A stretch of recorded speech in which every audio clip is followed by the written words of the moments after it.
ಗ್ಯಾರಂಟಿಯಿಂದ ಬಡವರ ಬದುಕಿಗೆ ಬದಲಾವಣೆ ಅಂತೂ ತಂದಿದೆ, ಎರಡನೇ ಮಾತೇ ಇಲ್ಲ. ನಮ್ಮ ಪಕ್ಕದ ರಾಜ್ಯದ ನಾನೇ ನಮ್ಮ ಒಪೋಸಿಷನ್ದವರೇ ಸರ್ಕಾರ ರಚನೆ ಮಾಡ್ತಾ ಇದ್ದಾರೆ. ಯಾವುದು ಮೂಲ ಕಾರಣ ಅನ್ನೋದು ನಿಮ್ಗೆಲ್ಲರಿಗೂ ಗೊತ್ತದು. ಲಾಡ್ಲಿ ಬೇನ್ ನಾವು ಬರೀ BPL ದವ್ರಿಗೆ ಕೊಟ್ರೆ ಅವ್ರು ಎಲ್ಲರಿಗೂ ಕೊಡ್ತಾ ಇದ್ದಾರೆ. ಅದಕ್ಕಾಗಿ ನೀವು ಹೇಳ್ದಂಗೆ ಅವರೇ ವಿರೋಧ ಮಾಡಿದ್ರು, ಇವತ್ತು ಅವರೇ ಒಪ್ಪಿ ಅದನ್ನ ಮಾಡ್ತಾ ಇದ್ದಾರೆ. ಮತ್ತು ಸರ್ಕಾರ ಅದ್ರ ಮೇಲೆ ನಾವು ರಚನೆ ಮಾಡ್ತೀವಿ ಅಂತ ಹೇಳ್ತಾ ಇದ್ದಾರೆ ಇವತ್ತು.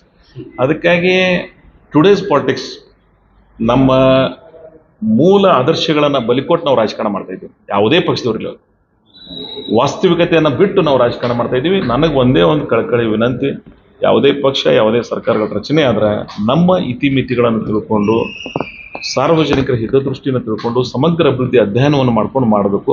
ಸುಮ್ಮನೆ ಪಾಪ್ಯುಲರ್ ಸ್ಕೀಮ್ಸ್ ಮಾಡಿ ಮತಯಾಚಿಕ ರಾಜಕಾರಣ ಮಾಡತಕ್ಕಂಥದ್ದು ಒಳ್ಳೆಯದಲ್ಲ ಅಂತ ನನ್ನ ಸ್ಪಷ್ಟ ಅಭಿಪ್ರಾಯ. ಆದ್ರೆ ನಾವು ಜನರ ಮುಂದೆ ಏನು ಮಾತು ಕೊಟ್ಟಿದ್ದೀವಿ ಅದನ್ನು ಉಳಿಸ್ಕೋಬೇಕಾದದ್ದು ನಮ್ಮ ಧರ್ಮ ಮತ್ತು ಕರ್ತವ್ಯ. ಕರ್ನಾಟಕ ಮಾಡೋದು ಮಹಾರಾಷ್ಟ್ರ ಅಂತೀರಿ, ಕರ್ನಾಟಕ ಮಾಡೋದು ಮಹಾರಾಷ್ಟ್ರ.